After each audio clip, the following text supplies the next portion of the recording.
हूँ शहीदाने वतन का रंग लाकर ही रहा, आज ए जन्नत निशा हिंदोस्तां आज़ाद है।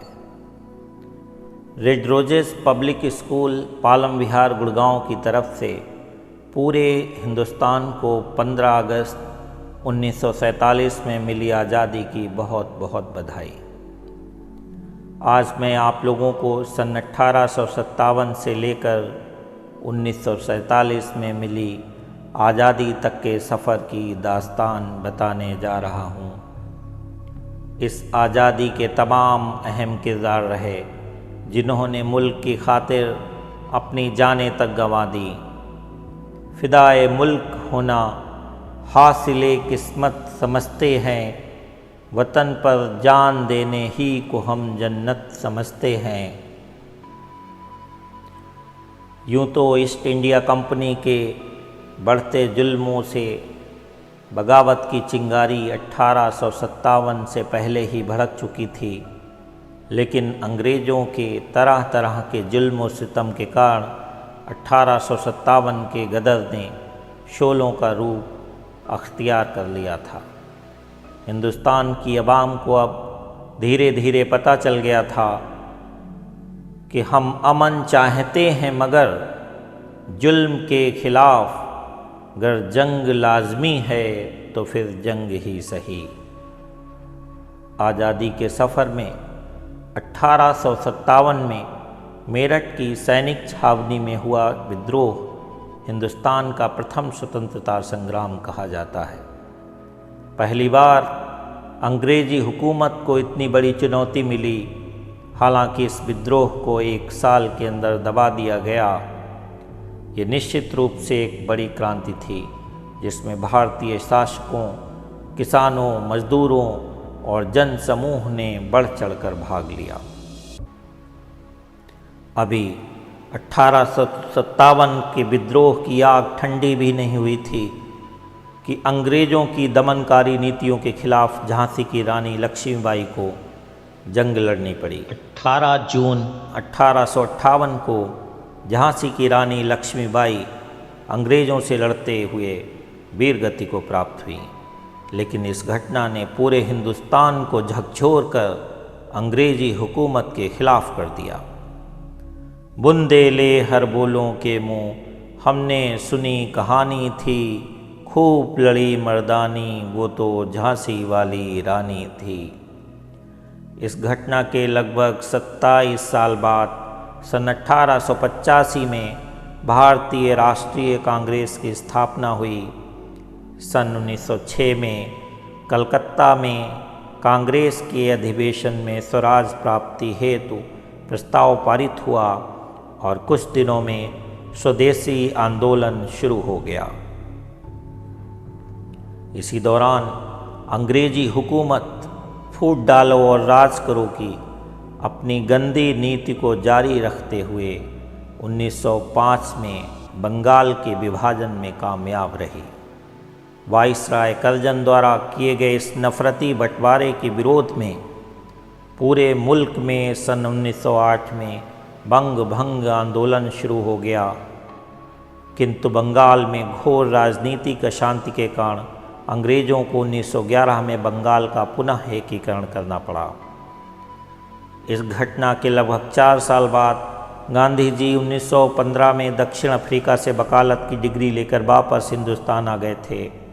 उन्होंने खेड़ा सत्याग्रह, चंपारण सत्याग्रह, स्वदेशी आंदोलन, असहयोग आंदोलन, सविनय अवज्ञा आंदोलन, भारत छोड़ो आंदोलन के बल पर भारत को आज़ाद कराने में अहम भूमिका निभाई,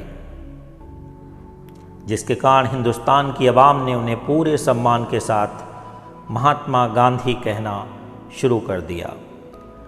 गांधी जी की लोकप्रियता दिनों दिन बढ़ती जा रही थी।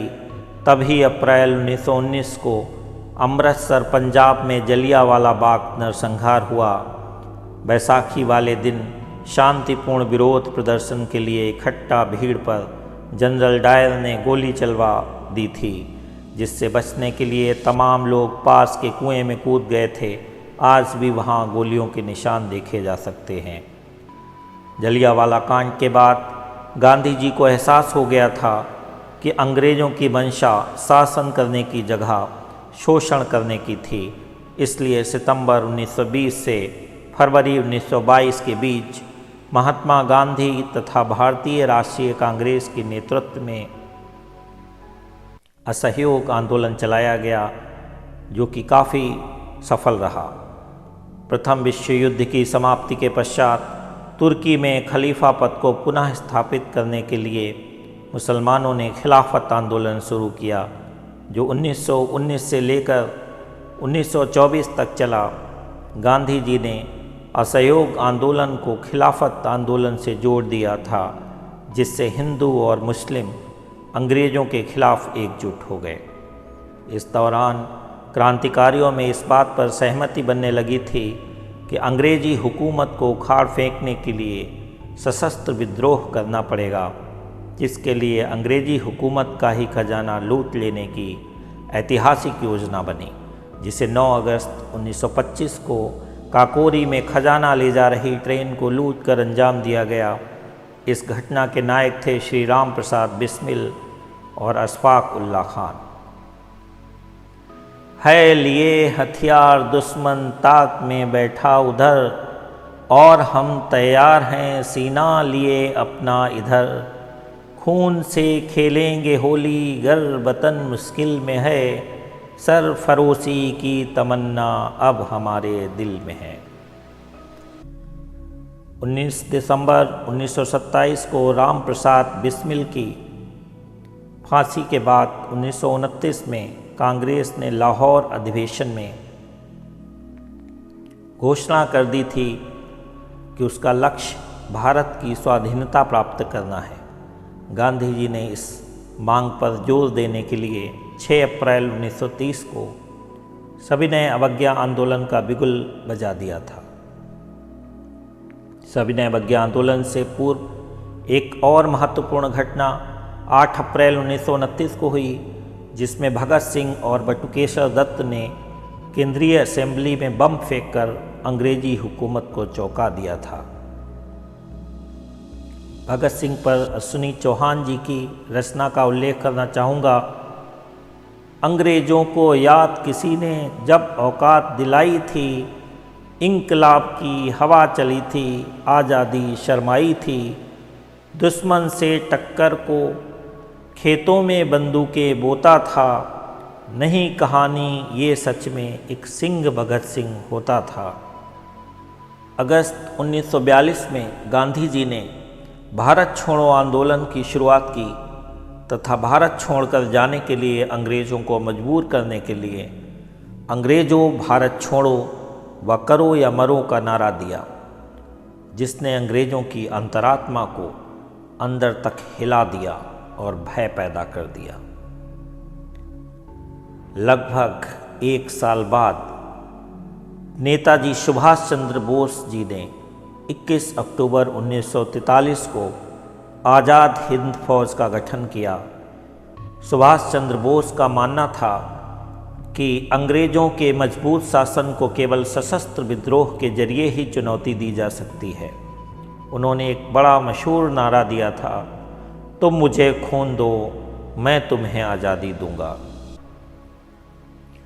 अंग्रेज़ अब तक समझ चुके थे कि अब हिंदुस्तान का और ज़्यादा शोषण संभव नहीं है और यहाँ रहना खतरे से खाली नहीं है। अंततः 15 अगस्त 1947 को हिंदुस्तान अंग्रेजी हुकूमत से आज़ाद हो गया। वंदे